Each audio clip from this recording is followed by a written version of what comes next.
เขาจะต้องทำคืออุบาสกอุบาสิกาจะต้องมีศีลนั่นก็คืออย่างเป็นแบบอย่างที่คนเปิ่นบ่าเขาวัดเขาวาเป็นแบบอย่างกับละอ่อนลูกหลานตานเต้าจะไปฮื้อละอ่อนได้ว่าได้คอนแค่ว่าเฮาเนี่ยอยู่ในวัดในวาปากก็มือถือสากปากถือศีลเพราะละอ่อนหรือคนที่เปิ่นบ่ใส่ใจอยู่แล้วเนี่ยเปิ่นค่อยจ้องพอคอยจับผิดพอว่าแล้วที่ใดอ่ะคนชอบฟังธรรมคนชอบไปวัดไปว่าแต่ว่าพฤติกรรมการกระทำนั่นมันตรงกันข้ามอันนี้ต้องระวังนะสถานนะสถานต้องระวังตัวนึงจากว่าอันในความเป็นจริงของการเข้าสู่พระศาสนาเนี่ยเขาเอาแบรนด์หรือเอากาของพระศาสนาออกไปในตัวเขาตัวเองจีว่าเขาอันเป็นอย่างเขาเนี่ยดีผ่องมาดีผ่องเป็นอย่างอยู่ที่ตัวเขามาใจละเพราะว่าภาพของเขาเนี่ยหนุ่งขาวห่มเขาวัดเขาไว้เนี่ยดังนั้นกำอูบางกำอูคนที่มีภูมิธรรมคนที่ประพฤติปฏิบัติธรรมนั่นจะนิ่งคำว่านิ่งนี่ไม่ได้นิ่งแบบหู้นะนิ่งแบบหู้บางคนเนี่ยอันเป็นคนที่นักแน่นนิ่งได้มาโต้ตอบทันทีมาด่ากลับทันทีมานินทาว่าร้ายมาส่อเสียดคนอื่นมาอูกำหยาบทำที่แจนักแน่นมีความสุขมันมีความน้อยเนื้อต่ำใจอันนี้คือคนมีศีลมีธรรมซะด้านนะเราจะไปโวยวายเก่งเราจะไปอันเนี่ยก็เป็นคนที่เหมือนครับมันมีศีลมันมีธรรมที่เนี่ยเขา สถาเขาจะต้องระวังตัวด้วยเพราะว่าอันละเด็กละอ่อนเนี่ยเขาดูอยู่ในสถานะเขาดูอยู่แล้วก็เขาคอยสังเกตอยู่เสมอท่านนี้ต้องระวังตัวขอโมทนาโยมนพรัตน์นะได้ร่วมทำบุญมาแจ้งพระอาจารย์มาในวันนี้หลายท่านเลยวันนี้นะ แม่บกคำแม่บกคำเทพศิริเนาะพร้อมในลูกหลานอันนี้หมายถึงว่าโอนมาแล้วเนาะโอนมาแล้วพระอาจารย์บันทึกไว้เรียบร้อยละเนี่ยฮะแล้วก็มีไผ่แหม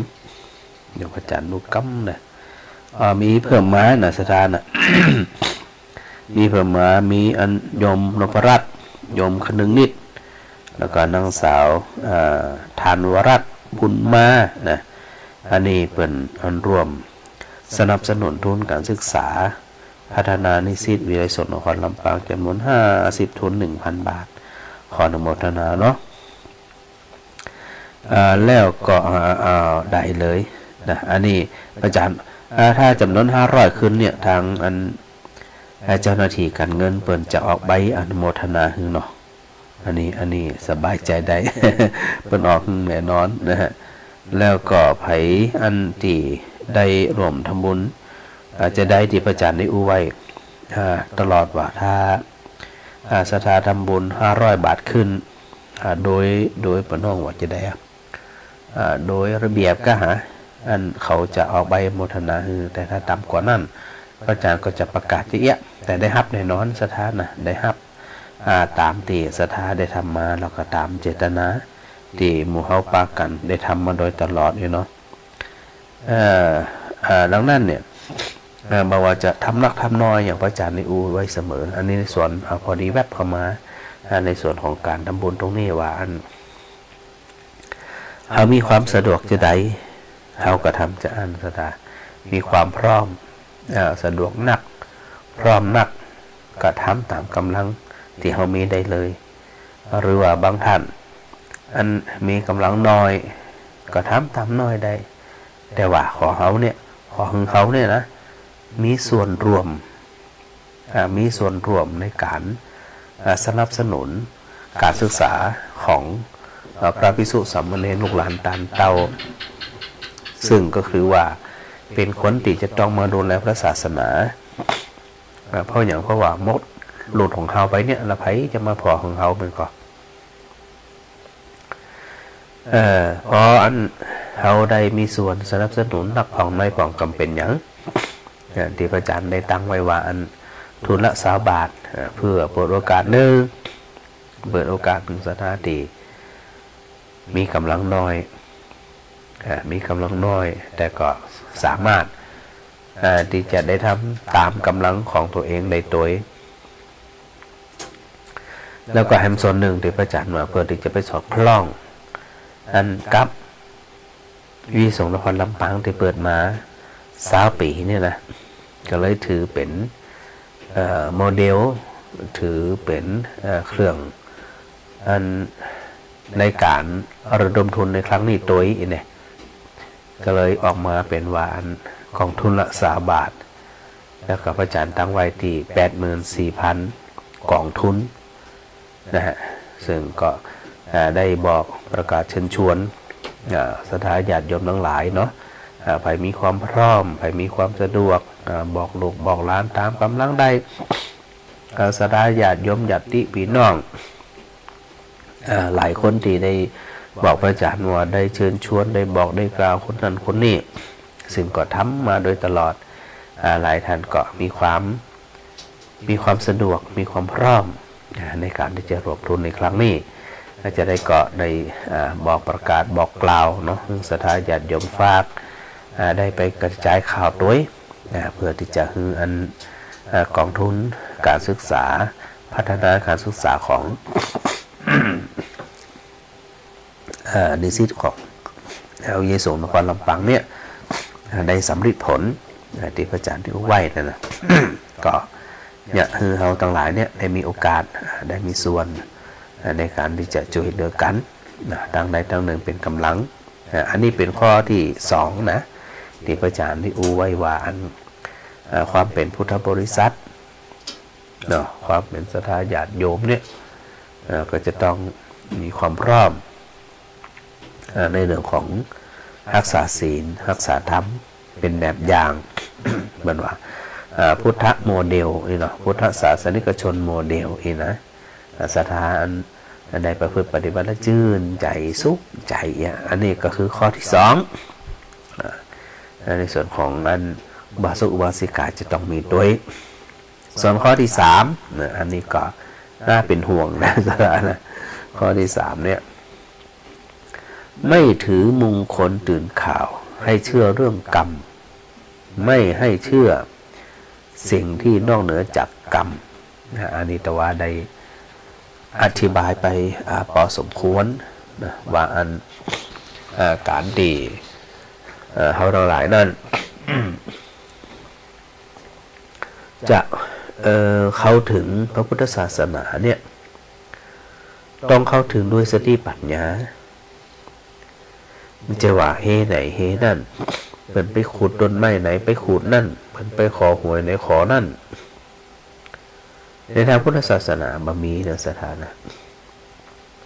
เพราะว่าคนที่จะมั่งมีอยู่มีกินร่ำรวยเงินทองนั่นบ่ได้อาศัยลักษณะของการอ้อนวอนอาศัยความขยันหมั่นเพียรที่พระองค์ได้ทรงตรัสไว้ในส่วนของทิฏฐธรรมิกถประโยชน์ก็คืออย่างคือมีความขยันหมั่นเพียรในการทำงานในการแสวงหาทรัพย์สมบัติคือมันทำงานนั่นเองงานนั้นก็จะต้องเป็นงานที่สุจริตด้วยนะบะมีที่อันคือเธอทั้งหลายไปอ้อนวอนต้นไม้ไปอ้อนวอนโน่นนี่นั่นเพื่อให้เธอได้ถูกหวยถูกแชร์เธอได้หลับได้รวยพระเจ้าบอกเคยตรัสเธอจะอยู่ดีมีสุขอยู่ร่ำอยู่รวยเธอก็จะต้องขยันอยากรวยนักก็ขยันนักเพราะต้นทุนแต่ละคนมันมาเต่ากันแล้วก็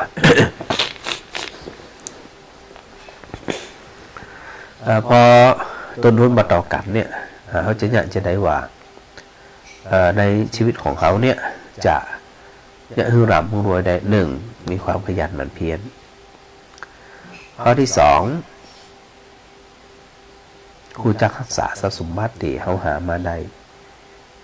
จะว่าหาได้300จ่าย400 500จ่ายไปปัน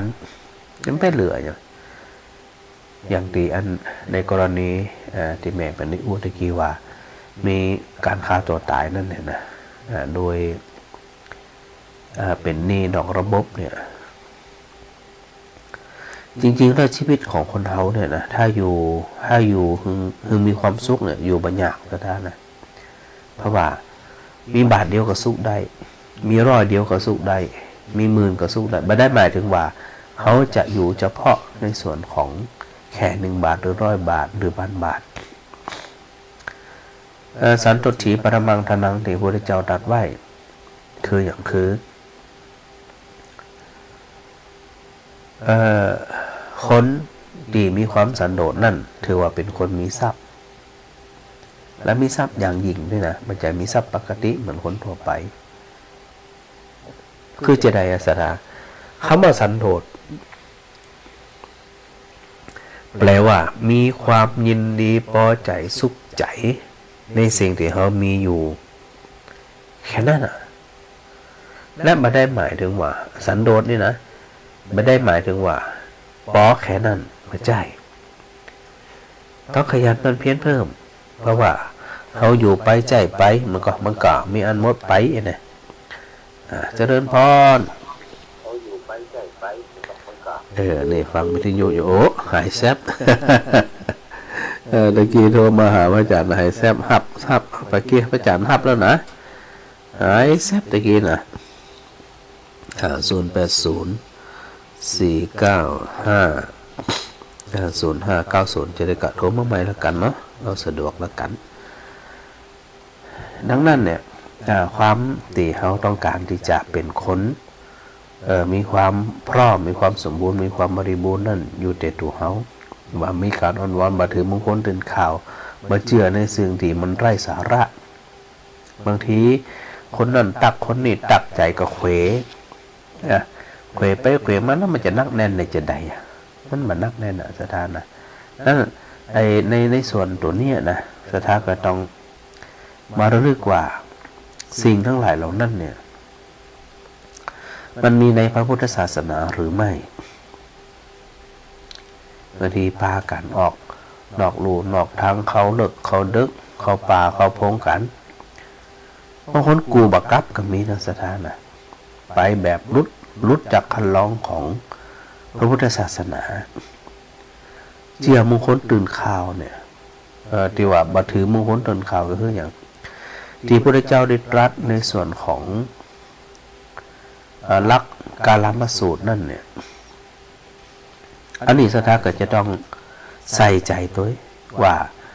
ลักกาลามสูตรที่พระพุทธเจ้าได้ทรงตรัสไว้นั่นน่ะเปิ้นได้แนะนำเขาจะได้สิ่งที่เปิ้นแนะนำเขาประพฤติปฏิบัติจะได้มันก็แล้วนั่นดูอันที่พระองค์ได้ทรงตรัสไว้แก่อันชาวเกสปุตตนิคมเนี่ยนะอยู่ไหนอยู่ในแคว้นโกศลก็คือนู่นน่ะมีพระเจ้าปัสเสนที่โกศลเนี่ยเป็นกษัตริย์ปกครองอยู่ก็มีคนมาถามเนาะตอนพระเจ้าเสด็จไปเกสปุตตนิคมนี่นะ ถามว่ามีนักบวชมีนักพรตเข้ามาเกสปุตตนิคมเนี่ยนักขนาด คนหนึ่งว่าจีนนั่นคนหนึ่งว่าจีนี่ก็จะหึงเจือไผ่ถามพระเจ้านะก็หึงเจือไผ่พระเจ้าวางหลักไว้10 ประการใน10 ประการกาลามสูตรเนี่ยเชื่อก็สถาว่าหมู่ฝรั่งที่เปิ้นตั้งใจศึกษาในคำสอนพุทธศาสนาเปิ้น มั่นใจในพุทธศาสนาแล้วก็ศึกษาคำสอนพุทธศาสนาเพราะหลักของกาลามสูตรนี่สอนได้ชัดเจนหนึ่งอย่าด่วนเชื่อในเรื่องนั้นๆโดยการฟังต่อกันมาเงินงำมาจะได้หมูหูเขาว่ามาจะเอี้ยบางทีก็เจียวเป็นตู้เป็นตะอย่างที่เราเน้นเฮาได้หันสัมผัสหันในสังคมของเขาเนี่ยก่อน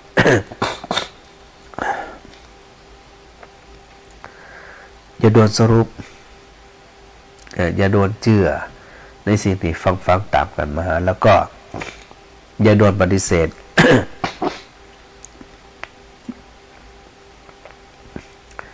อย่าโดนเชื่อและอย่าโดนปฏิเสธเนาะเพราะอย่างเป็นที่อีกเพราะว่าอันอย่าด่วนปฏิเสธเนี่ยเขาจะหู้ในจะได้ว่าสิ่งนั่นเนี่ยมันเป็นสิ่งที่บ่จริงอย่าด่วนปฏิเสธไตรตรองดูก่อนใจเย็นๆแล้วก็อย่าด่วนเชื่อในสิ่งที่ฟังกันมาแล้วก็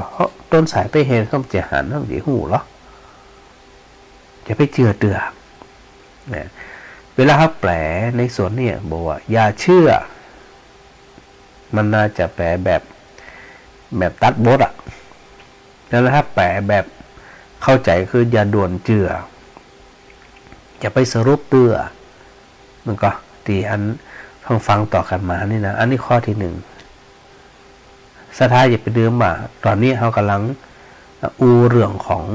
คุณสมบัติอุบาสกอุบาสิกาว่าไม่ถือมงคลตื่นข่าวยึดลักนี่ไว้เลยนะข้อที่สองอย่าด่วนเชื่ออย่าด่วนปฏิเสธด้วยการถือสืบกันมาเนี่ยสถาคำบางคำความเชื่อบางความเชื่อประเพณีบางประการ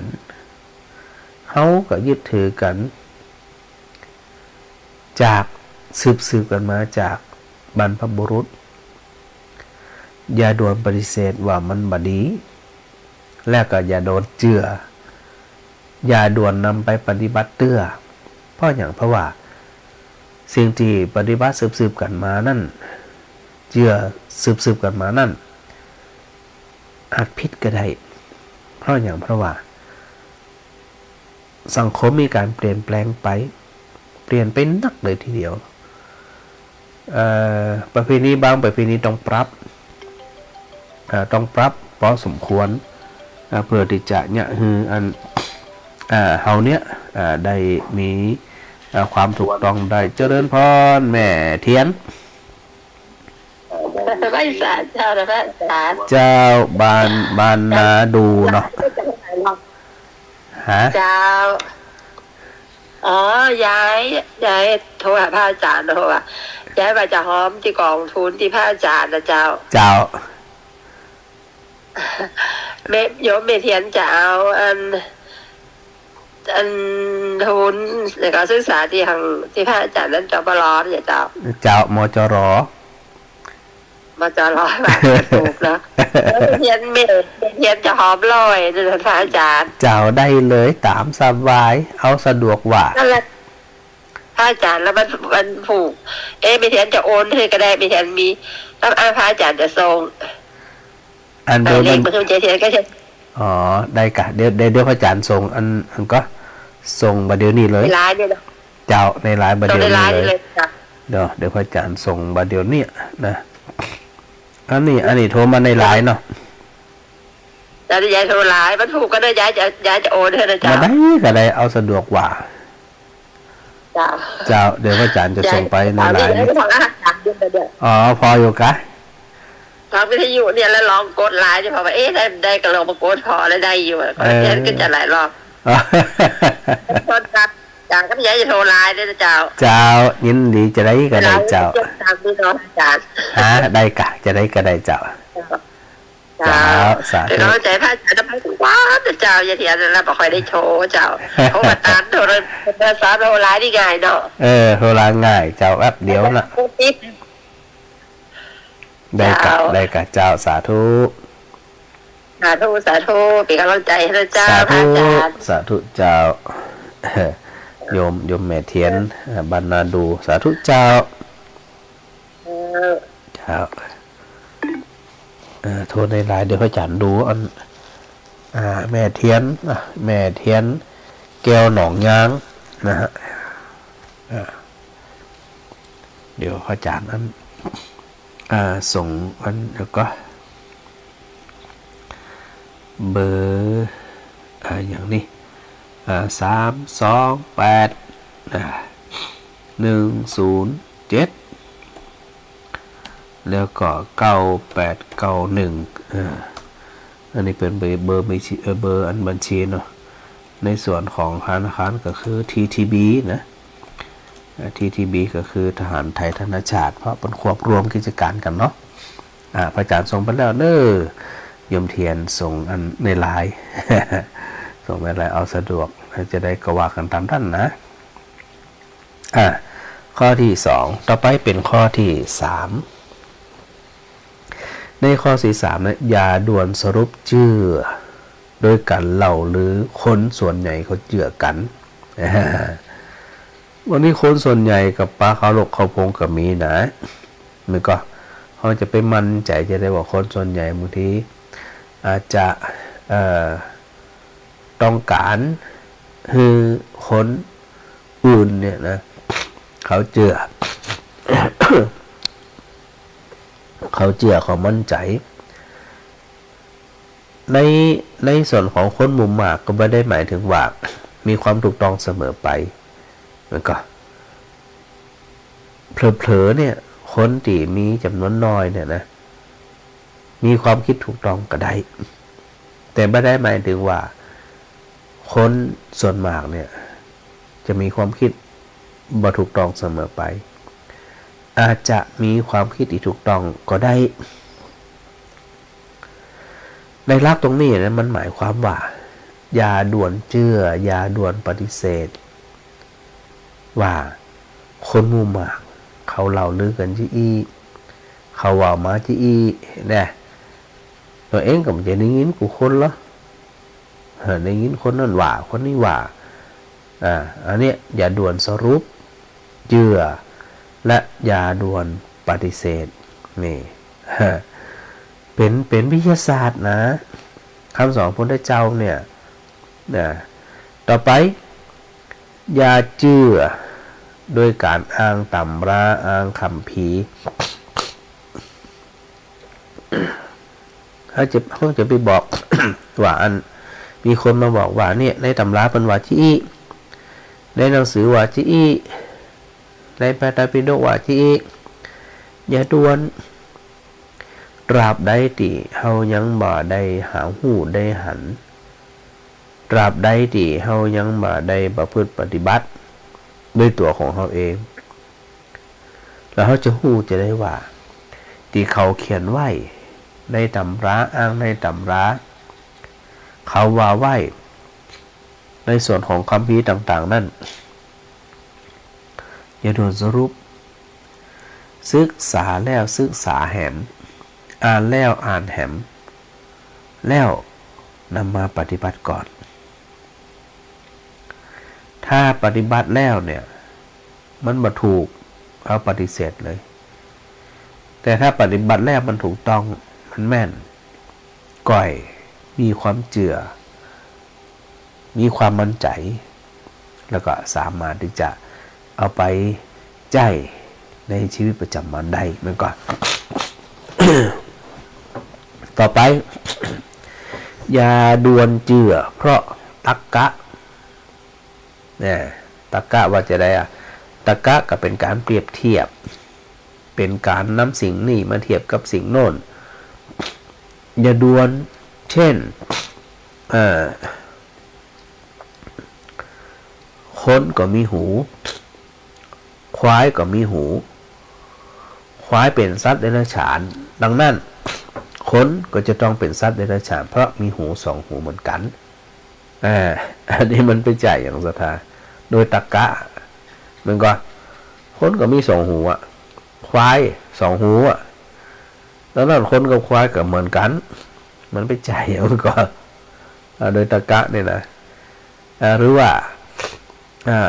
เมื่อมีไอ้น้ำขึ้นไปมันก็แล้วก็เกิดอันการสันดาบกันนะเกิดความชื้นสัมผัสกันในบนอากาศเนี่ยฝนตกลงมาอันนี้ก็เป็นตรรกะเพราะมันมีเหตุมันมีผลแต่ในความหมายก็คืออย่าโดนเจือและอย่าโดนปฏิเสธนะโดยตรรกะข้อต่อไป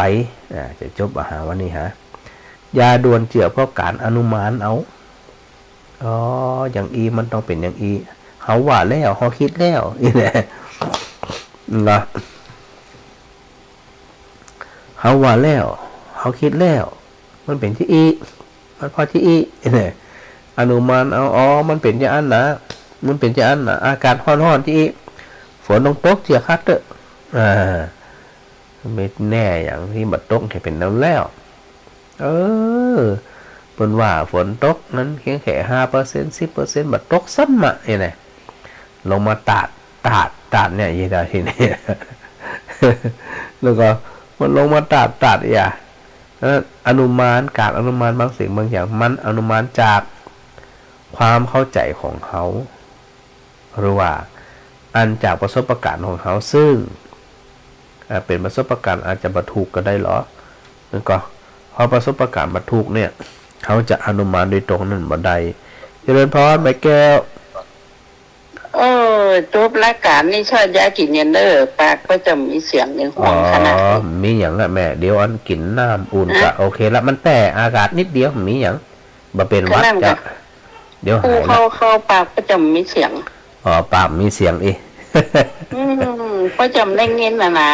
ถ้าจบรายการนี่ชอบยากินเด้อเจ้าสาธุเจ้าเจ้าเดี๋ยวเล่งเสียงแล้วนะเจ้าสาธุได้เล่งเสียงจ้าสาธุได้เล่งเสียงไม่แกเป็นห่วง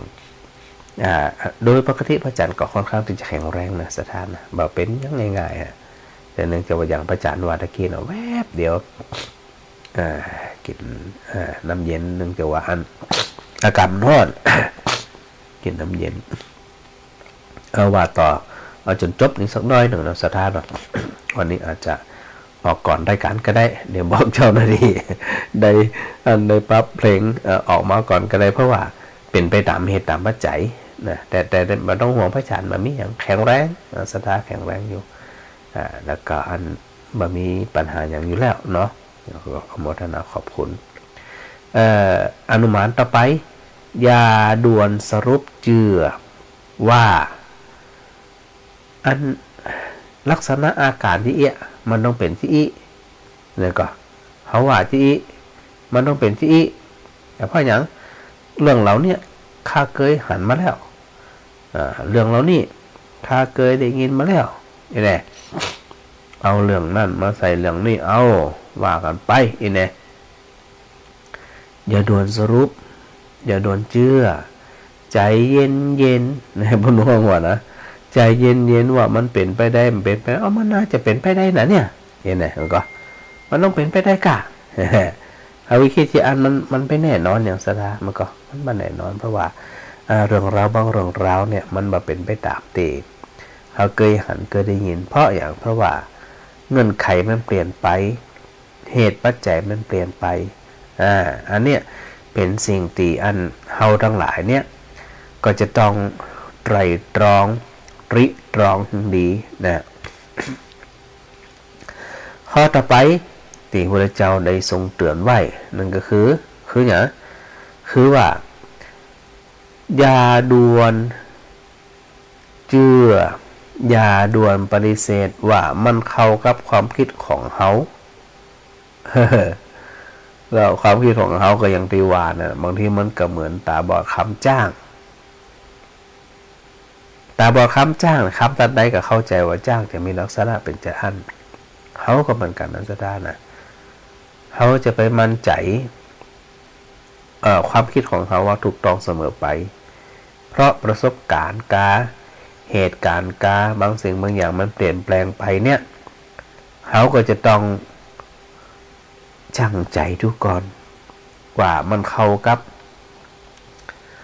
ความเห็นของเขาเป็นจะได้ไหมก็ยาบ่เปิดกันนี่แม่น้อยตาโทกนี่หยังเป็นวัดว่าเสียงบ่ดีว่าวันนี้วันนี้เสียงเปิดห้องว่าอันก็เปลี่ยนโทนเสียง บ่เป็นวัดนะจ๊ะเป็นแค่แพ้อากาศนิดหน่อยบ่ได้เป็นวัดเจ้าแข็งแรงไปกินน้ำอุ่นกับมะนาวเห็นเนอะเจ้าเดี๋ยวไปกินน้ำอุ่นสักถังนึงก่อนมะนาวสักกิโล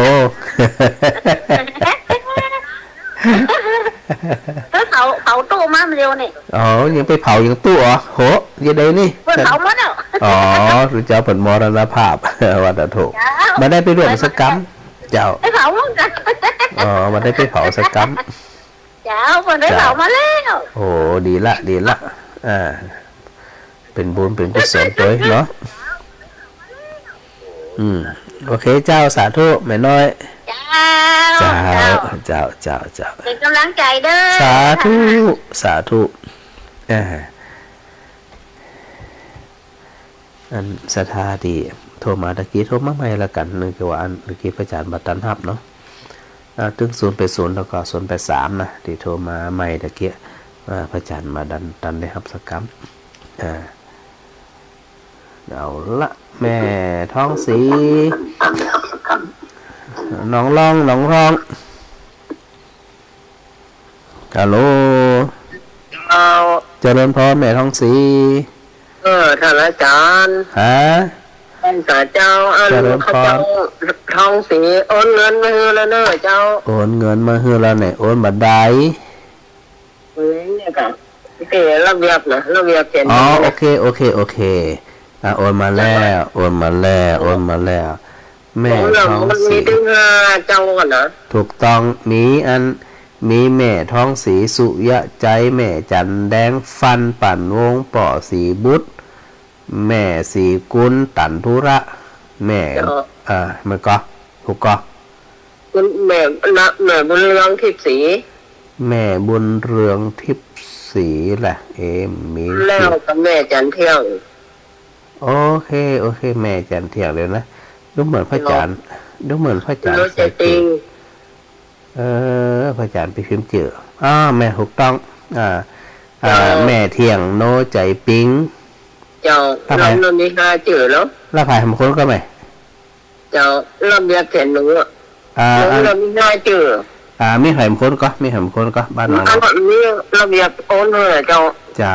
ตะกี้ที่แม่อู้มันบอกมาอย่างบ้านหนองร้องก็คือแม่เที่ยงโน้ยใจปิงเนาะเจ้าแม่ท้องสีแม่จันแดงป่อสีบุตรแม่สีกุลถ้ามีหอยมคนก็ที่แม่ว่าตะกี้แล้วก็แม่บุญเลี้ยงทิพย์สีเดี๋ยวพระอาจารย์อันกำแม่บุญเรืองพระอาจารย์ดูเหมือนว่าพระอาจารย์นั้นพิมพ์ไปแล้วจะมีเรามี5ชื่อนะเจ้าบ้านหนองล่องอันนี้เปิดทำแต่ไรก็แม่บุญเรืองทิพย์สีนี่พระอาจารย์ไปดูอันนั้นกำ2หลายทั้งนั้นแหละคุณ2มีแต่แม่เพียง60 บาทเจ้าได้กัน10 ทุนได้เจ้าเป็นอันบัญชีโอนเข้าบัญชีเนาะแม่เนาะเจ้าโอเคพระอาจารย์พิมพ์ละเรียบร้อยเจ้าสาธุท่านฟังทุกคืนนะท่านอาจารย์พระเจ้าฟังทุกคืนดีละโมทนาตัวอันโทรก็เป็นกำลังใจกันเนาะแม่เนาะเจ้าสาธุสาธุเจ้าขอไว้จัดไปมึนๆนะท่านอาจารย์เด้อเจ้าปุ่นน่ะจะปัดพระอาจารย์จะจัดไปปั้นปีวะน่ะ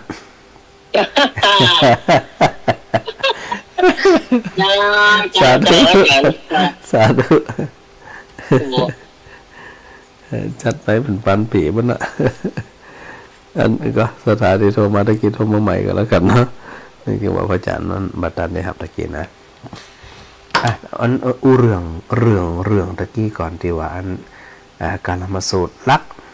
ที่เขาทั้งหลายจะต้องประพฤติปฏิบัติให้มันถูกต้องมันก็มาถึงตัดไหนมาถึงตัดที่ว่ามันเข้ากับทฤษฎีของเขา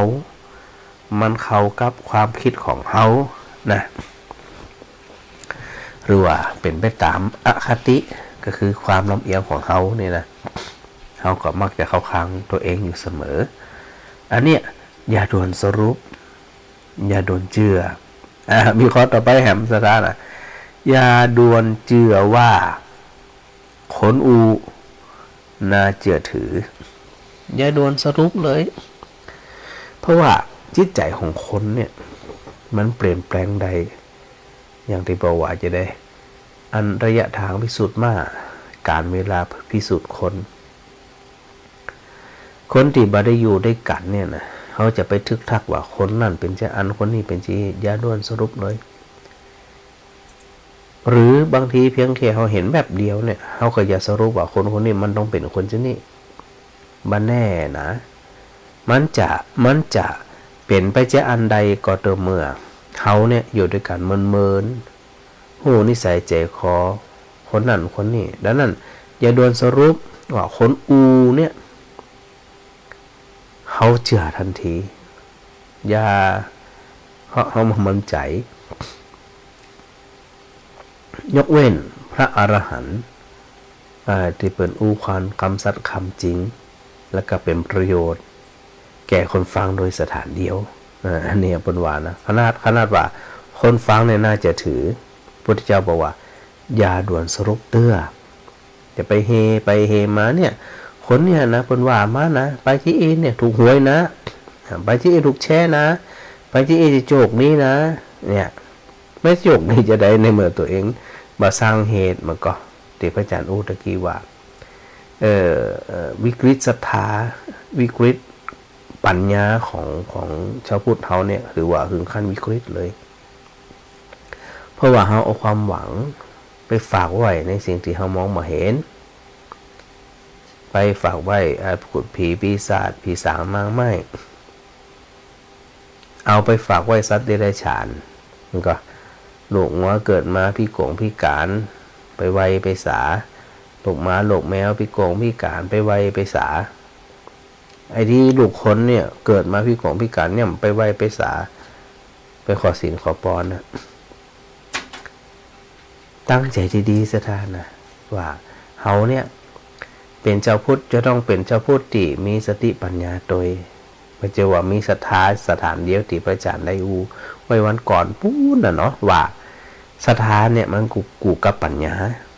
ถ้าบ่มีศรัทธาก็ลำบากเหมือนกันเพราะบ่มีความมั่นใจบ่มีความเชื่อศรัทธามาก่อนก็จริง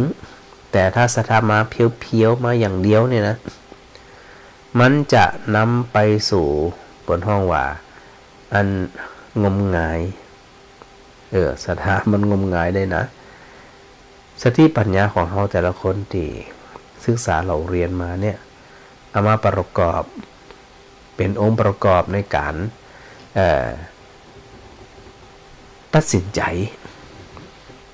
ดังนั้นในข้อนี้ก็เป็นสิ่งสำคัญนะศรัทธาทั้งหลายว่าเฮาเนี่ยมั่นใจชั่งใจดูก่อนคนอูน่าจะถือก็จริงแต่ไม่ได้หมายถึงว่าคำอูนั่นจะเป็นคำสัตย์คำจริงเสมอไปแล้วก็ข้อต่อไปศรัทธาอย่าด่วนเชื่อว่าคนที่อูอยู่เนี่ยเป็นครูของเขาเป็นคนที่เขานับถือขันนัดอีเนี่ยอย่าด่วนเชื่อแม้แต่พระเจ้าตรัสว่าอย่าด่วนเชื่อแม้กระทั่งว่าคนนี้เป็นศาสดาของเขา บุขนาดเป็นศาสดานะสถานะพระพุทธเจ้ายังตรัสว่าอย่าด่วนเชื่อจะเชื่อได้จะต้องเอาไปประพฤติปฏิบัติก่อนนะประพฤติปฏิบัติเมื่อใดนั่นแหละเห็นผลเมื่อใดนั่นแหละมันถึงจะมั่นใจได้เชื่อใจได้ ก็อยากเก็บศรัทธาได้ใส่ใจตัวนี้นักในคุณสมบัติของอุบาสกอุบาสิกาว่าอันไม่ถือมงคลตื่นข่าวจนกว่าที่จะเฮาได้ฮู้ได้หันด้วยตัวเฮาเองได้พิสูจน์ทราบด้วยตัวเฮาเองถึงจะมั่นใจได้ถึงจะเชื่อถือใจได้มันก็ถ้าบาจะอ่านเนี่ยเฮาก็แย่กับศรัทธาลักเนี่ยเป็นลักแต่พระพุทธเจ้าได้วางไว้ถึงกับเราเกสะปุตตนิคมแคว้นโกศลก็คือลักกาลามาสูตรเพื่อที่จะไปสนับสนุนคุณสมบัติของอุบาสกอุบาสิกาที่พระอาจารย์ได้อวยตะกี้ว่าไม่ถือมงคลตื่นข่าวแต่หึงเจือในพฤติกรรมเจือในกรรมการกระทำของตัวเขาเองตีได้อู้ถึงว่ากรรมมันมาจากไหนก็มาจากกายมาจากกำอูแล้วก็มาจากใจตรงอันน่ะมันมาจากไหนถ้าเขาเจือในคุณงามความดีของเขาเองมั่นใจในคำสอนของพระพุทธเจ้าที่เขานำมาประพฤติปฏิบัติดีแล้วเนี่ยนะนำไปประพฤติปฏิบัติต่อเขาจะได้ชื่อว่าเป็นพุทธบริษัทอย่างใสสะอาดเขาจะได้มั่นใจว่าการประพฤติปฏิบัติของเขานั่นไปในแนวทางที่ถูกต้องแล้วอันนี้ที่จะต้องประพฤติปฏิบัติต่อข้อที่4บ่แสวงหาบุญนอกเขตของพระพุทธศาสนาศรัทธาไปไวไปสาเทพเจ้าพระเจ้าโน่นนี่นั่นหยังกระจ่างน่ะที่บ่เกี่ยวกับพุทธศาสนานี่นะ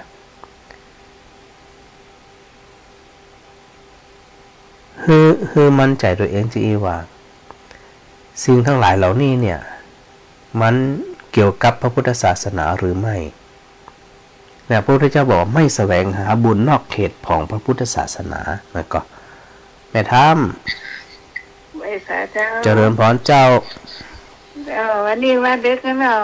ไว้สานี่เลี้ยงไว้ใจเลี้ยงใจที่แรกว่าจะโทรมานะโทรมาเตะที่แรกว่าจะโทรมาก็ยังคือไหนยังจะโทรมาอยู่นะอีกคลิกใจเนาะมันไม่ได้โทรเนาะโทรมากันแล้วใจมาจะนอนฟังมันยังเสียใจตัวเก่ายังมาได้นี่นั่นแหละโทรมาเตะมาอูมาจ๋าอย่างน้อยที่สุดก็ได้มาแจ้งผลการรับฟังตัวเอกเจ้าเนาะชัดเจนดีนะเจ้าดีละเจ้าสาธุเจ้าหน้าที่จะได้สะชื่นใจเจ้าจะได้รับดีสาธุเนาะไม่แสวงหาบุญนอกเขตพุทธศาสนายังนะอาจารย์ก็จะสานฝันสารความดำริของทั้งสองท่านจริงๆหลายๆท่านรวมถึงผู้บริหารตัวเนาะในส่วนของผู้อำนวยการหันรองผู้บริหารคณาจารย์เจ้าหน้าที่ครูกุคนนี่แหละตลอดถึงเหล่านิสิตพระนิสิตทั้งหลายทั้งมวลเนี่ยเนาะที่ได้ร่วมแรงร่วมมือกันในการพัฒนาจากน้อยไปหานักนะว่ารวมมือกันคนละส่วน2ส่วนที่ผ่านมาพระอาจารย์ก็พยายามเนาะได้นำปานิสิตผู้บริหารคณาจารย์เจ้าหน้าที่พระนิสิตหรือศรัทธาญาติโยมทั่วไปเนี่ยที่ผ่านมาก็คือได้ทำถนนเข้าในส่วนของอาคารเพราะว่าหน้าฝนทีไรเนี่ยโอ้ยมันเฉอะแฉะศรัทธานะเห็นดูตึกเจ้าเห็นดูนิสิตดูละอ่อนใส่ชุดนิสิตใส่ชุดนักศึกษาไปเนี่ยเดินกระยองกระแยงลุยน้ำลุยโคลนไปเนี่ยก็เลยระดมทุนซึ่งเสร็จเรียบร้อยแล้วสถาอันลูกศิษย์ลูกหาโดยเฉพาะนิสิตเนี่ยโอ้ยช่วยกัน คณะตอนนั้นเนี่ยพระอาจารย์มาได้ประกาศบอกกล่าวศรัทธาทั่วไปเนี่ยนะได้รวมทำบุญก็เกือบ200,000ในคราวครั้งนั้นศรัทธาก็ลูกศิษย์ลูกหาช่วยกันนิดแท้นะศรัทธานะช่วยกันนิดแท้ก็เรียบร้อยไปแล้วตอนนี้ก็จิตจะทำต่อไปเร็วๆนี่ก็คือช่วยกันปลูกต้นไม้ปลูกต้นไม้มีไม้โมกของมีอันไม้ไม้อันพระอาจารย์เทศไม่กินได้นะในความคิดของพระอาจารย์แท้ๆเนี่ยนะพระอาจารย์ต้องการไม้ที่กินได้นะได้ทั้งร่มได้ทั้งลูกเดี๋ยววันที่วันที่4กับวันที่4เนี่ยก็จะได้นัดพระนิสิตนะไปรวมกันทำกิจกรรมปลูกต้นไม้แล้วพอหลังจากนั้นก็จะมีกิจกรรมปลูกป่าเฉลิมพระเกียรติแหมก็ได้รวมกันปีแล้วปลูกมันบะเป้าสถานะพากันปลูกบะเป้าขุดห้องน้ำปลูกบะเป้าปลูกสะปันปีแล้วนี่นะปีนี้ก็จะมีกิจกรรมเช่นเดิมนะฮะแต่ว่าวันที่4เนี่ยก็จะมีกิจกรรมในการปลูกต้นไม้ดังนั้นสถานมีต้นไม้ต้นตอกเนาะตีอันกินได้ตัวแล้วก็เป็นห่มเป็นเงาตัวนะก็สามารถที่จะเข้าไปร่วมนะบ้านแน่นะในวันตีอันคำกิจกรรมปลูกป่าเฉลิมพระเกียรติเนี่ยนะปลูกต้นไม้เนี่ยก็จะฮืออันศรัทธาโดยเฉพาะศรัทธาที่ฟังรายการของพระอาจารย์อยู่ถือโอกาสได้ไปร่วมปลูกต้นไม้ตัวก็ได้นะเดี๋ยวพระอาจารย์จะบอกคำว่าในโครงการนี้จะเริ่มทำอะไรเอาเฉพาะท่านที่สะดวกนะสะดวกไปร่วมทำกิจกรรมด้วยการสุขใจกินข้าวกินน้ำกันโดยปกติเนี่ยเรานิสิตก็จะป้ากันออกตึงแหงออกตึงเงินออกตึงกะกับเข้ากะน้ำกันอย่างนิสิตนะฮักนะฮะได้เจอกันพระนิสิตก่อนนะฮักโดยเจอกันอันทุกท่านอย่างเงี้ยนะเดี๋ยวประกาศกำหนดสถานดังนั้นวันนี้เวลาพอสมควรนะฮะก็ถือโอกาสได้ประกาศเชิญชวนหนึ่งสถานเนาะรวมกันคนละไม้คนละมือในการระดมทุนบอกกล่าวลูกหลานญาติพี่น้องใครก็แล้วแต่ที่เป็นมีความพร้อมมีความสะดวกที่จะรวมทำบุญด้วยกันนะฮะในท้ายนี้ก็ขอโมทนาบุญกับศรัทธาญาติโยมทั้งหลายทั้งนี้แต่ความสุขความเจริญกันเนอะศรัทธามีสุขภาพกายที่แข็งแรงมีสุขภาพจิตกล้าแกร่งปรารถนาเสียงใดก็สมความปรารถนาทุกสิ่งทุกประการด้วยกันกูคนโดยเนอ